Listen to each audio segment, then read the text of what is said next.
Hey everybody, welcome back to OldBeardedGaming. We've got another 100 days coming at you real quick. Let's get right into it. We are at the end of day 200, and if you recall, we hit a little bit of a roadblock here with this crystal. We need 53 of those prismarine blocks, and I have not found an underwater temple. We'd wake up on the morning of day 201 and set our sights on exploration. We've been to the east and we haven't found anything, so this time we're going to go west and see if we can find an ocean out that way. We are bound and determined to find an ocean monument. It actually wouldn't take too long. We'd get just a little over 1,000 blocks away from the house and find the ocean. And can I just say how much I love that Mega Jump and Dash works with our Elytra? Makes things so handy and easy and convenient. I'm in absolute love with this. I'm also trying to keep an eye out for a mushroom island, but I didn't find one of those. Instead, I found a little miniature rainbow beach with a whole bunch of bamboo. Well, we're going to need that for scaffolding. Time to get our deforestation on. Sorry, pandas. Well, it wouldn't take long to find one of these things. There it is in all its glory. In fact, there's actually a second one not too far away, just a couple hundred blocks to the east of it. Well, better pick one. This one looks fine. We'd head home at the end of day 201. Prepare ourselves for the mental game of that which is another Ianxofour build. That's right, we're going to make a guardian farm. And I've never made one of these before, so yeah. We'd wake up on day 202 and get a little sidetracked with gathering mushrooms for a potential mushroom farm. I don't know how well it's going to work, but I know we're going to need mushrooms, and as I recall, they're a little tedious to grow. So, that's what we did. I'm not putting off building a big farm. I don't know what you're talking about. And while we were out near the portal, we take the opportunity to hear the lamentation of the Enderman. I love this sound. We'd end up working through the night and over the course of the next 3 in-game days to get everything just right and all our materials packed for the journey out there to the underwater temple. For anyone who's ever made an Ianxofour build, I've got to appreciate the conciseness in the way in which he describes how to build everything and what you're going to need for it. I am a little bit of a OCD type of a person, and that means I absolutely hate making random trips back and forth to places when easily I could have made just one trip if I took my time and actually packed my bags properly. So that's what we did for 3 days. Day 206 is upon us, and we would do a couple chores before heading out to get started with this build. All said and done, it'll take 6 days for this build, so let's kick things off with a chill beat, lo-fi building montage. Enjoy!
Oh my god, they're so squishy, I love it! Get wrecked! Yes! Can't believe I haven't ever made one of these. These are absolutely fantastic. Couple pro tips for anybody looking to build this farm. One, first and foremost, if you're going to pop invisibility potions to avoid the guardians while you're building, you better make sure you take your armor off, because otherwise it really defeats the purpose. Secondly, bring a cow. Seriously, bring a cow so you have plenty of milk to get rid of the mining fatigue, especially when you place obsidian wrong. Speaking of wrong, I was today years old when I first learned that, guess what, you can't get those prismarine blocks that the crystal wants from the stonecutter with these prismarine blocks.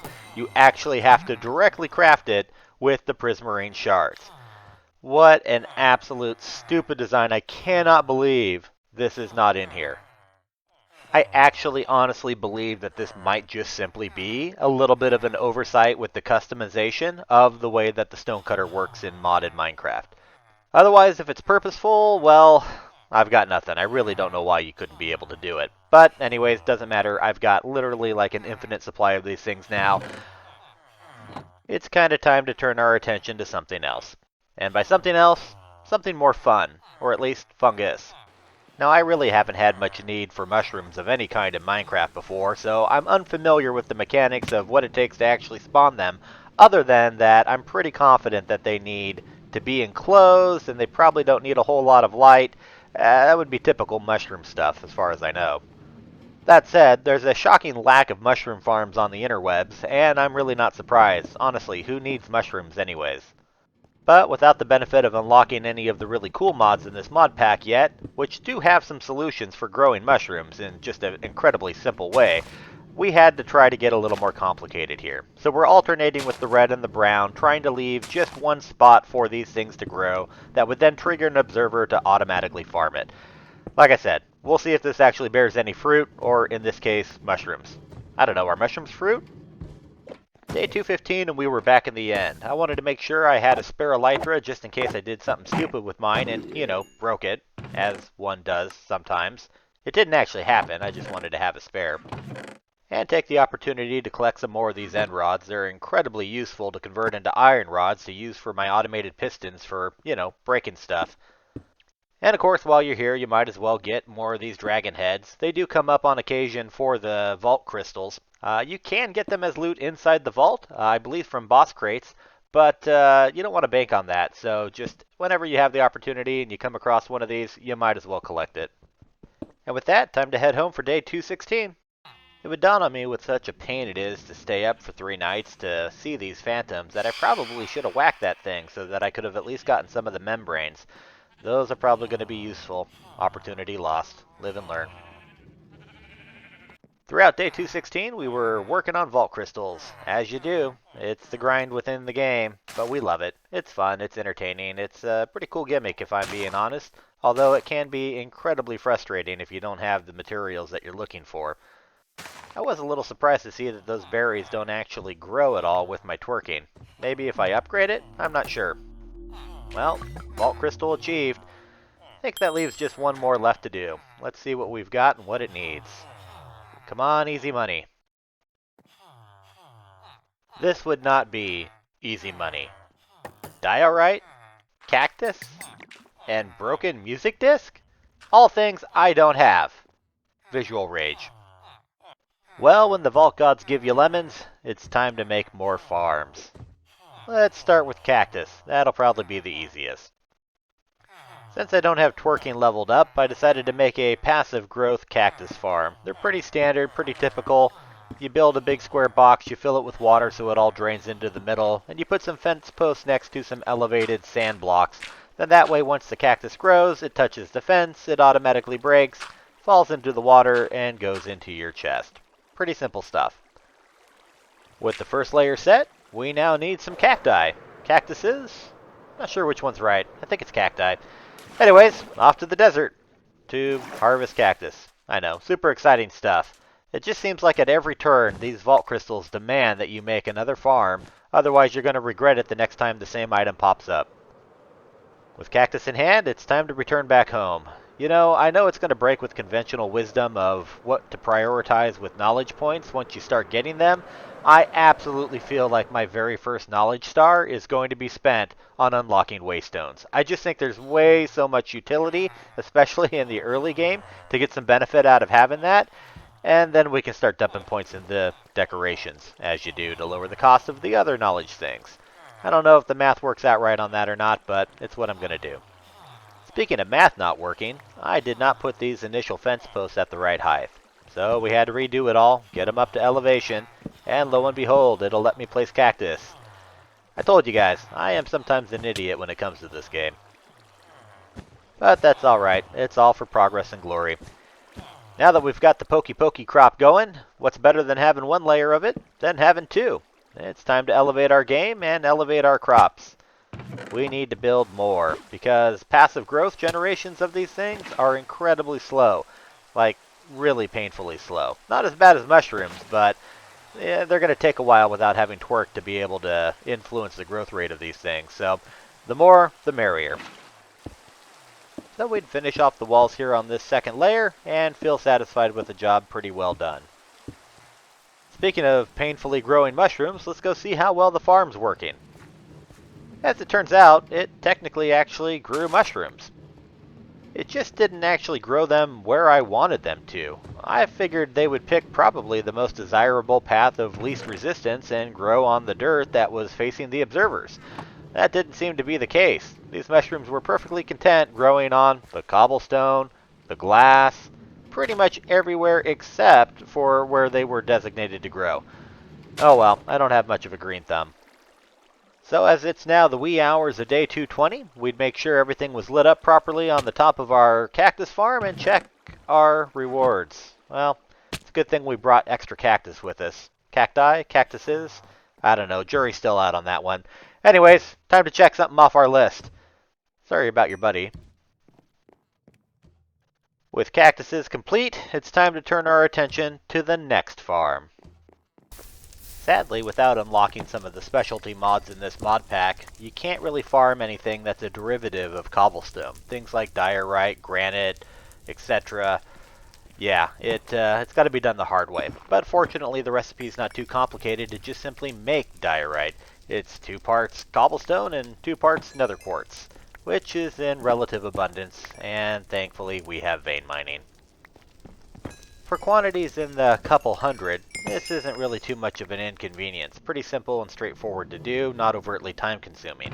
If the vault altar decides to start asking for thousands of this though, well, by that point hopefully we've got some knowledge and mods unlocked to be able to automate this process. That would be super nice. I know there's multiple ways to automate and achieve this. If anybody knows what the best early game way is, please leave me a comment down below. I'd appreciate it. Almost done with day 222 now, and it's time for yet another farm. This one is for, believe it or not, music discs, specifically for broken ones. Until I actually needed to come across one of these, I had no idea this could actually be farmed. Thank goodness for the interwebs. Essentially, though, if you can get a skeleton to kill a creeper, it will guarantee that it drops a music disc. This is actually a little more complicated than it sounds, but once you have the general idea down, it's not too horrible to build. Speaking of down, one of the fastest ways to get down from a high place would be to ignore the fact that phantoms exist. Well, it's time to do what we said we needed to do before. I hadn't realized it had been so many days and nights without sleeping already, but that's okay. Opportunity to get some phantom membranes, just one less thing to have to worry about when the time comes. I'll put a link in the description to this particular build that we're utilizing, but essentially it's a very tall column with a creeper farm, a miniature one at that, built on top, and a long corridor at the bottom with line of sight for what will be a permanent skeleton, you're going to have to name tag it of course, that can see out on an iron golem that's trapped in a cage, at a slightly different height with some slabs here or there, so that, for more often than not, the skeleton is able to see the iron golem and shoot at it, but not actually hit it, so that when creepers do start falling down from our AFK spot, we will then have a lot of dead creepers, and hopefully a lot of music discs, specifically broken ones.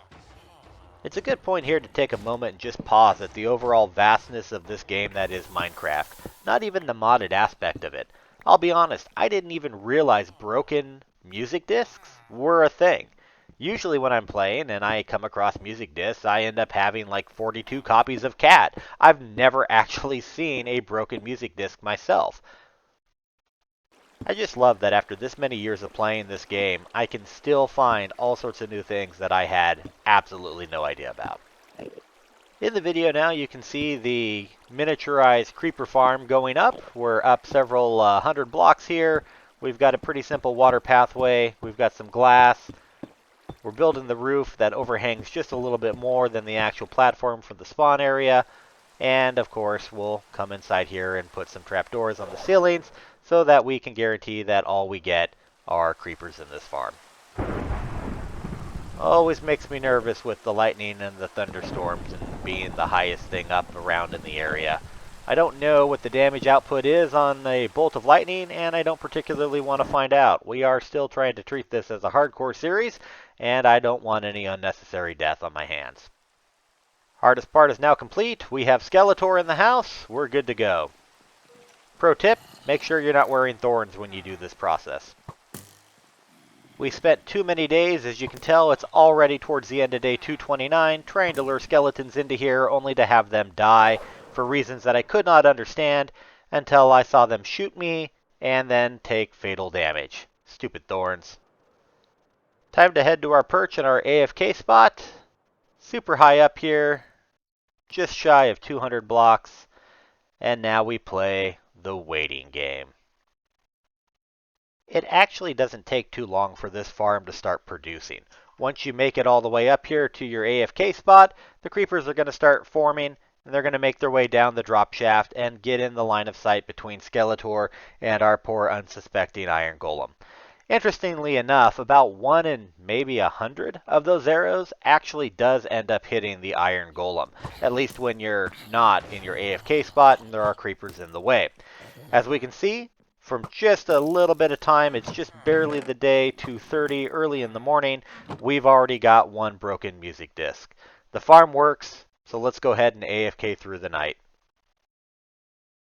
As much as a pixel block game can be beautiful, it is oddly calming staying up here in the snow. Coming up on the afternoon of day 231, time to go see the spoils of our AFKing.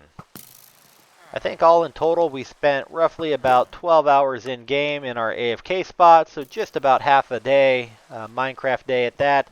And the loot was not too bad. An entire 1.5 double chests full of music discs and over a stack of gunpowder. Absolutely fantastic yield, better than I thought it was going to be. I love this farm. And with that, it is another Vault Crystal complete. It is worthy for us to turn back on our particle effects. I want the full immersion experience for you guys. Nobody's getting shafted in this video. There it is, job done. Objective complete. Well, I think we're at a pretty good spot right now. It's time to jump back into the vaults. I absolutely love this. We've got 3 of them. We're going to do the next 5 in-game days. Trapped and unlucky? Really? Alright, let's speed up the footage. Well, I'm absolutely positive you guys would love nothing more than to hear my melodious voice narrate over the top of these video clips here as we go through each and every one of these vault crystals. I think it's time for another montage. This one, maybe a little bit more upbeat. Let's kick things up to 11. Enjoy while we go through and clear these 3 vaults.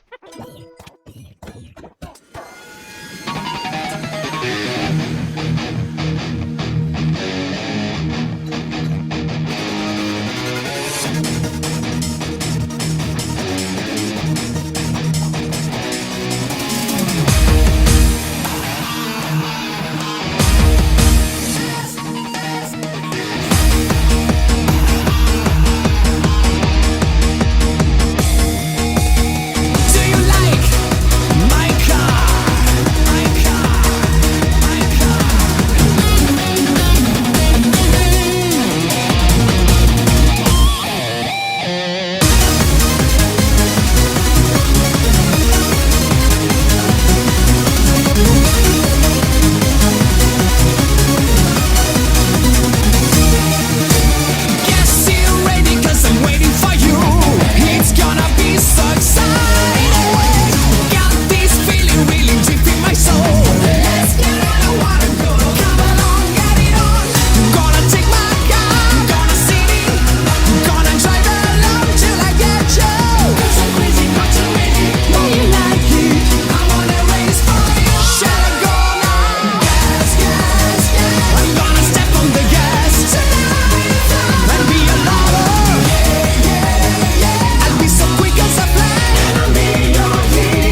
excited. Got this feeling really deep in my soul. Let's get it, I wanna go. Come along, get it on. I'm gonna take my car. Do you like my car? Cause I'm crazy, got to make it. Know you like it. I wanna race for you. Shall I go now? Gas, gas, gas. I'm gonna step on the gas tonight and be a lover. I'll be so quick as a flash and I'll be your hero. Gas, gas, gas. I'm gonna run as a flash tonight to be the winner. I'm gonna step on the gas and this is the big show. Gas, gas, gas. Yeah, yeah, yeah. Gas, gas, gas. And this is the big show.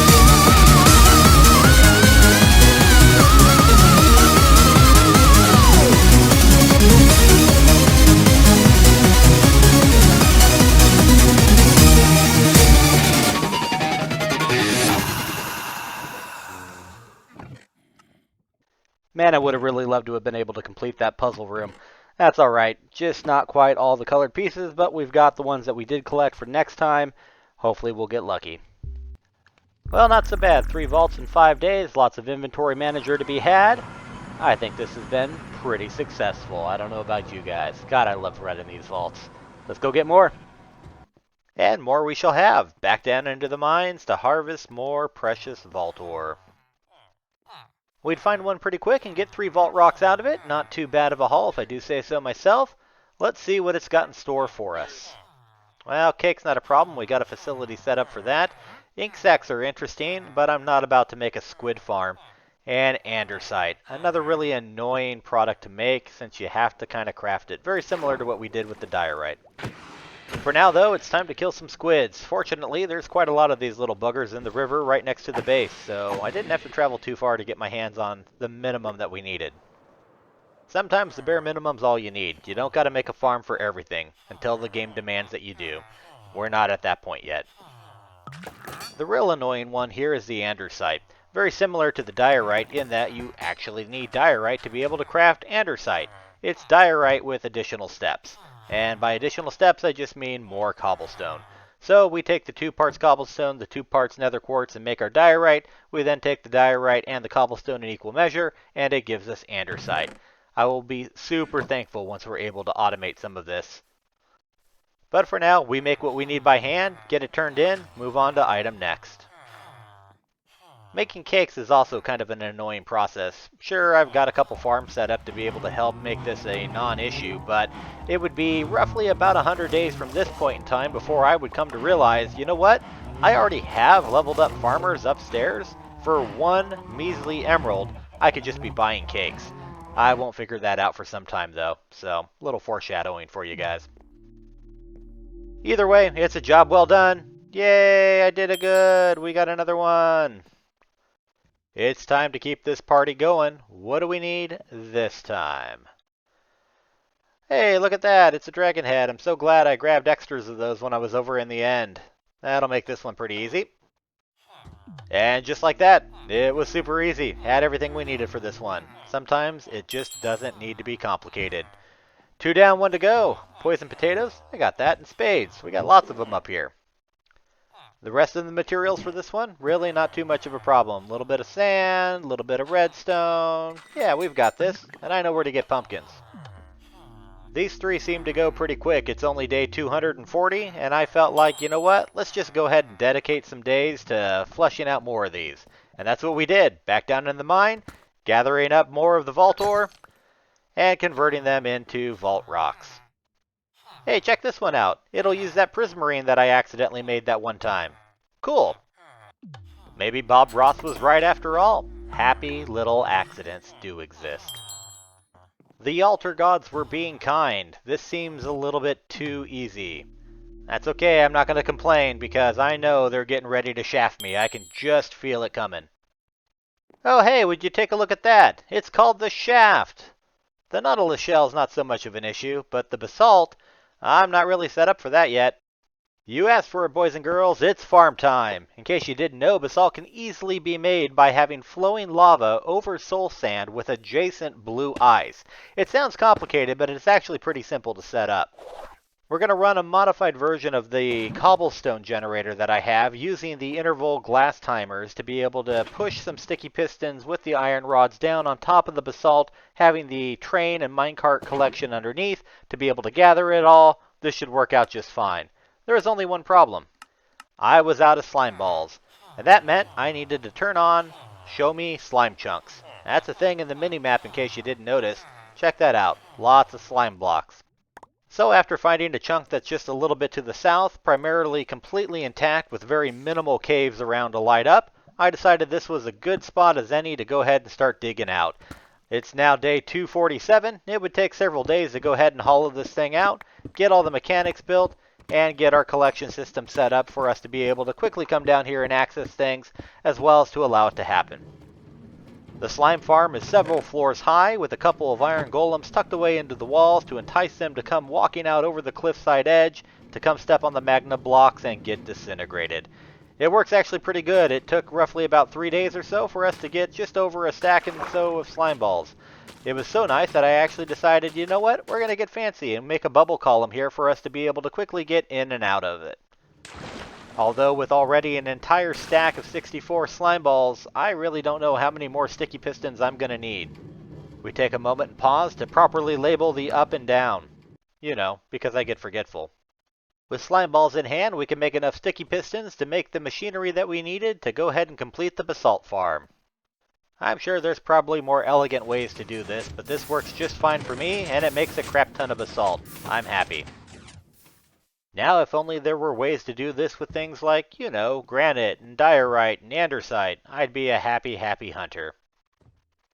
In case you also didn't notice, this particular crystal wants more of those lilacs. What a pain in the butt it was to get these. There's got to be a faster way to do this, but I'm not into it right now. This will work just fine. And that's another crystal complete, another pat on the back, and we're sitting pretty.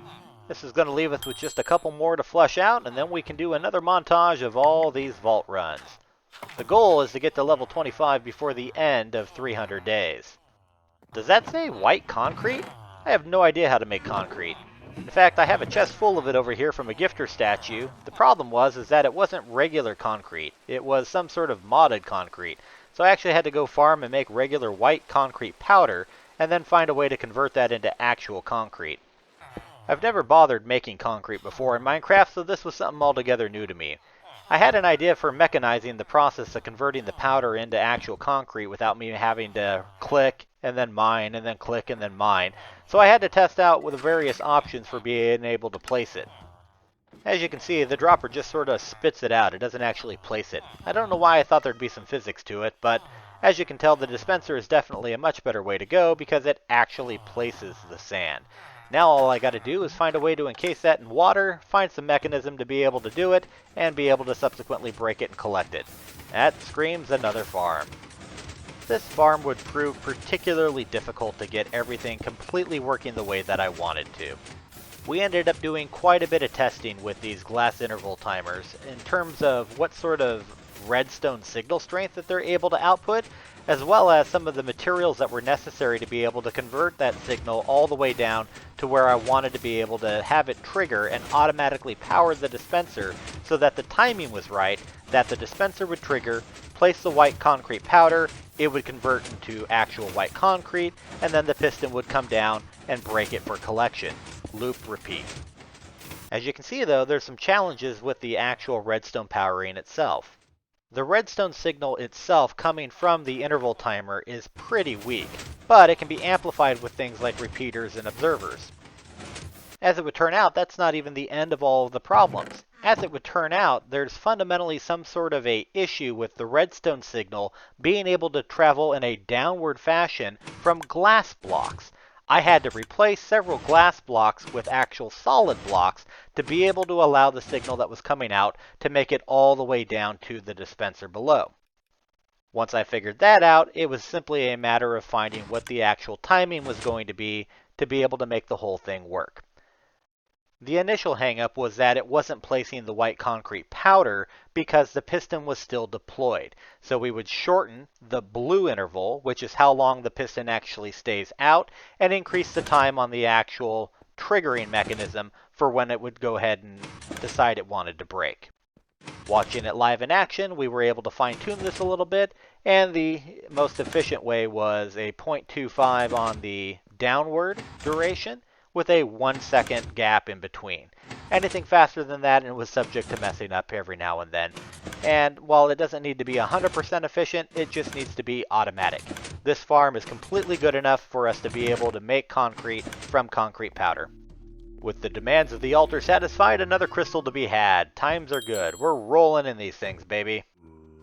3 more to go. Let's see what's next. They're coming fast and easy again. This one, no exception. We already had the broken music disc from that farm, as well as the cactus from that farm.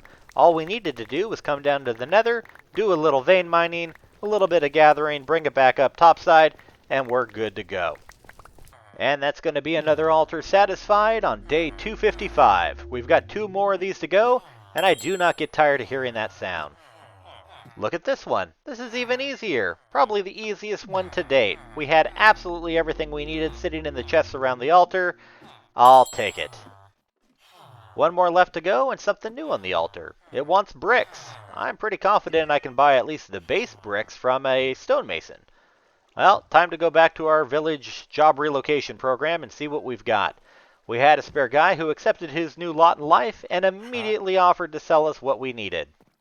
We take a moment to gather up some emeralds, buy the quantities that we needed, convert those single bricks into the much larger brother version of the bigger bricks, and the altar would soon be satisfied.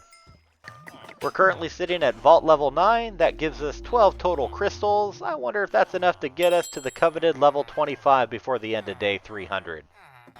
And that's going to be the goal. We've got just a little over 40 days to get it done. I think we've got enough in us to hit that 25 benchmark and see what a level 25 vault is going to look like. This is going to be a theme. Unlucky. Oh, I hate that. Well, let's speed it up a little bit here, shall we? Out of all the possible modifiers that you can get on a vault, especially under level 25, unlucky has got to be probably the worst. It's not that it makes anything any more difficult, it just simply invalidates all the hard work that you did in creating the vault crystal in the first place by really making the loot possibly suffer. Well, only one thing to do in a situation like this, and that's crank it to 11. No more lo-fi, we need to go hardcore. That's right, time for some more music.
Show.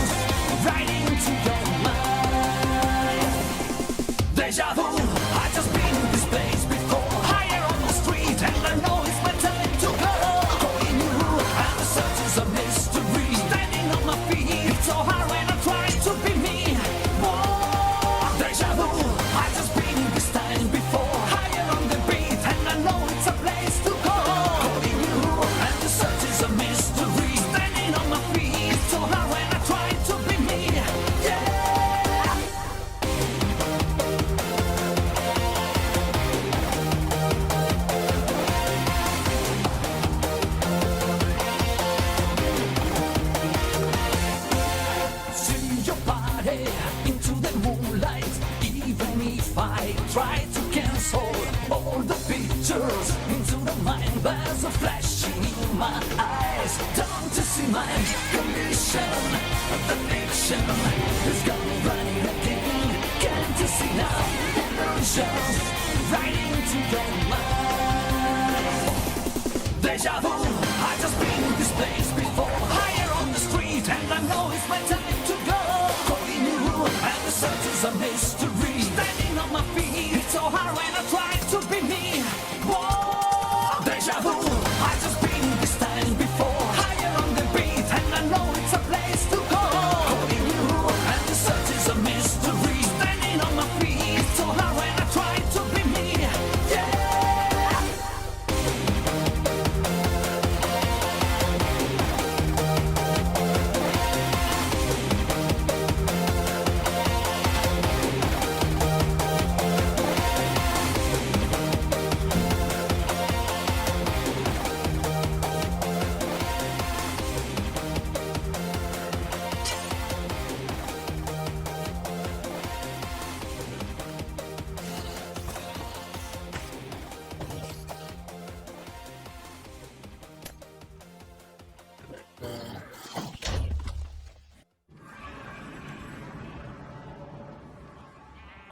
Alright, let's see if we get anything worthwhile out of this. Yo, check it out! We got Pickerain! Yes! Well, with just about 25 days remaining in this 100-day playthrough, I took a little bit of a break, roughly about 10 days or so, to go out and find stronghold libraries. Now, we'd already found one stronghold. I just didn't actually bother to go in and loot the libraries. I didn't think there was anything worthwhile in there. Turns out, Vault Hunters, these are the primary source of being able to find ancient tomes. Now, I'm familiar with ancient tomes from my time in RLcraft, but they're actually even way more powerful here in Vault Hunters. You see, once you find one of these libraries, each library has 2 chests in it that potentially can have several ancient tomes, and each stronghold has 2 of these libraries, so a total of 4 chests. On their own, the Ancient Tome is kinda cool because it allows you to exceed the vanilla level of enchantments. For example, if you had Unbreaking 3 on a piece of gear, you find a Ancient Tome of Unbreaking, you can quickly apply it and get Unbreaking 4. Now here's where it gets real interesting. As you can see, we found a couple additional strongholds, 4 in total, for a total of 8 chests worth of Ancient Tomes. Now here's where it gets really interesting, because then you can take an ancient tome and add regular vanilla enchantments to it, and it becomes an ancient enchanted book, which then will raise the level of all the enchantments so long as the piece of gear had identical level of enchantments before.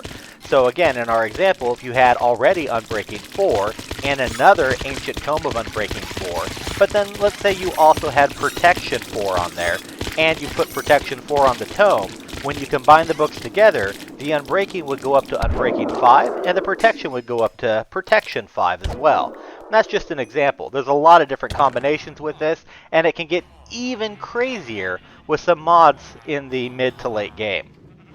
For my purposes, I wanted to get a Paxel named Fortunate Son that had level 5 Fortune on it, combined with the Vein Miner additional +2 Fortune, gives me 7 Fortune for when I need it. We're currently Vault level 20, it's day 285, and we've still got a little bit of work to do to hit that benchmark of level 25, so we can get inside and see how drastically different the Vault changes. At this point, we're still just rocking the regular vanilla enchanted netherite gear. It seems to be doing just fine, although I will take note that sometimes when we roll difficult or some other modifiers to the Vault, the bosses can do a fair wee bit of damage. So I've taken to carrying strength potions with me if I don't have strength candy bars in excess to eat along the way. The loot has also been kind of leveling out. We seem to be doing pretty okay in terms of the overall quantity of things that we're getting. We actually took an opportunity to spend a little bit of that vault silver on a legendary treasure. Nothing really too fancy to get out of this. It does roll some vault gear, which we can't use until level 25 anyways, but there's always a chance that the stuff rolls a little bit better than scrappy. We can get common, which wouldn't be too bad to get ourselves set up with a couple pieces of that for when we do finally start running level 25 plus. Yeah, you just saw right. A little bit of a rookie move. Had my finger on the vein mining button, and we destroyed an entire wall of the base. Took about a half a day to fix it. I did need some more vault ore to be able to make a couple more crystals, so I thought I'd try my hand at these exploding arrows that I've been getting from inside of the vault. Somebody had mentioned that it's a pretty quick way to go about finding and getting vault ore. It doesn't apply any of the fortune effects, so you're not going to get multiple crystals out of it, but it can be pretty quick. I don't know, it was pretty unruly for my taste, and there was a lot of lava where we're at, so I decided to go back to my actual strip mining. This crystal needed some pork chops, and I didn't really feel like setting up a pork farm at this point in time. There just wasn't enough days for me to go about doing it.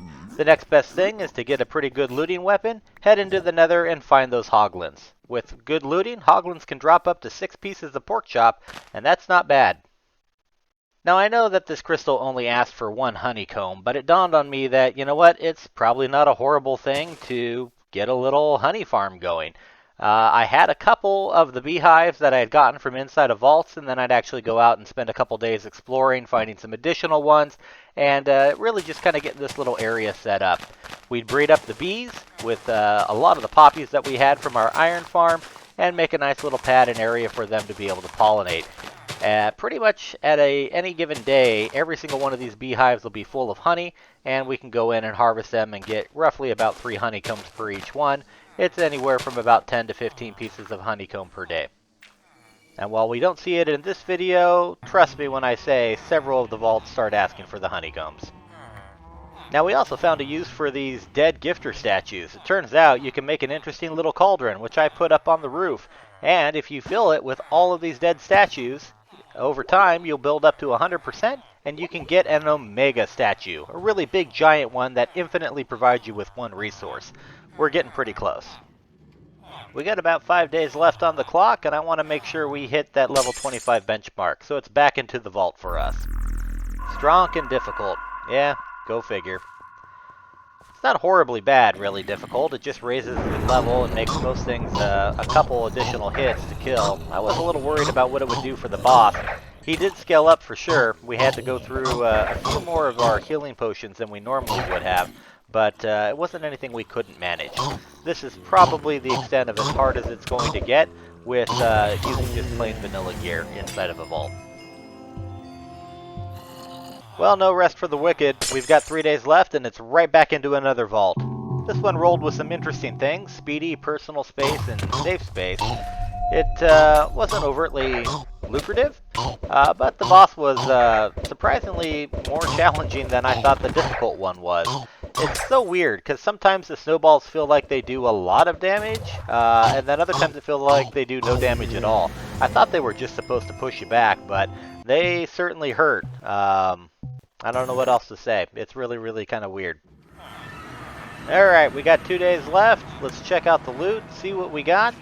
Pretty confident here that we're going to hit that level 25 mark. It didn't quite give it to us with the boss experience alone, but that's okay. We've got a very, very easy way to get level 25 that quits becoming useful once you hit 25. That's right, vault cookies. Here, you guys can have some. They're of no use to me anymore. Cheers. Now you may have noticed this sign sitting around reminding me to turn off the chunk loader before I leave a game. I didn't actually show building this thing, and well, here it is. I built a chunk loader. It's pretty simple. It keeps shoving boats back and forth between the nether, and it keeps a nice 3x3 grid going. It allows all these gifter statues to drain while I'm inside multitasking in the vault. Pretty cool setup. Well, we made it just barely on time. It is day 300, and we are going to go poke our head inside this level 25 vault. Just checking over the gear, making sure we've got everything that we need to succeed in there, and hopefully it's not too bad. And of course, the first time it becomes available at level 25, this one is locked.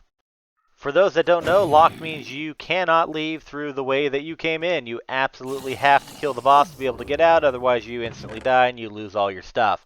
Well, that's no good. Again, as a reminder, this is being treated as a hardcore type of a series. We do not want any vault deaths. Now, a couple interesting observations, though, here as we go through the vault. The loot is definitely better than it has been, and there are a lot more of those burger pieces than we ever had gotten before. Additionally, skeletons can now natively spawn, where before I think they were pretty much limited to just the western room on occasion. So they're now something of a staple that you can find throughout any room. We actually kind of lucked out. We prioritized finding the obelisk first, and that sort of paid off. We have 3 down, 1 to go, we know where the 4th one is, and just about 20 minutes in the vault to continue to just kind of explore and, make the most out of it, honestly. So another interesting feature of Post 25 is the appearance of other Vault Hunters from the SMP series. You saw Zine just around the corner, they're going to come for us, and they are much faster than the zombies, that's for darn sure. I'm not sure what the benefit of them are. I haven't gotten anything from killing them. It's possible that once we unlock the ability to get soul shards, that maybe they have a chance to drop more. I don't know. But they haven't given me anything yet. Now, I know we still got 7 minutes on the clock, but this is going to be my first boss fight in a level 25 vault. Wanted to make sure that we had plenty of time in case we needed to just completely nope out of this room and come back and try it again. It would, of course, be my least favorite boss, that of the robot. He has reach for days. It's absolutely obscene. But, honestly, this fight was really no more difficult than any other boss fight. We had buffed up with some absorption apples. Everything went pretty smoothly. All in all, pretty fun experience, and the loot is definitely a lot better. As we take a victory lap and sort through the fantastic loot that we got in that vault, and reflect back on where we're at now. 300 days. Boy, just this last 100 days felt like we accomplished just an absolute ton of stuff. And when I look back over the entirety of the 300-day journey, I can't believe that we started this not too long ago. This is actually pretty crazy, and there is still so much game to be had. And speaking of, I wanted to test one thing here real quick. We made up a couple burgers because I am absolutely hungry. And would you look at that, they barely add any experience. Boy, it's going to be a long road to 50. I don't think we're going to get it done in the next 100 days, but we're going to do it, guys. Thanks again for hanging out with Old Bearded Gaming. I appreciate everybody's time. And if you like what you see, like, subscribe. Let me know what you'd like to see in the next 100 days in the comments below. Until then, cheers.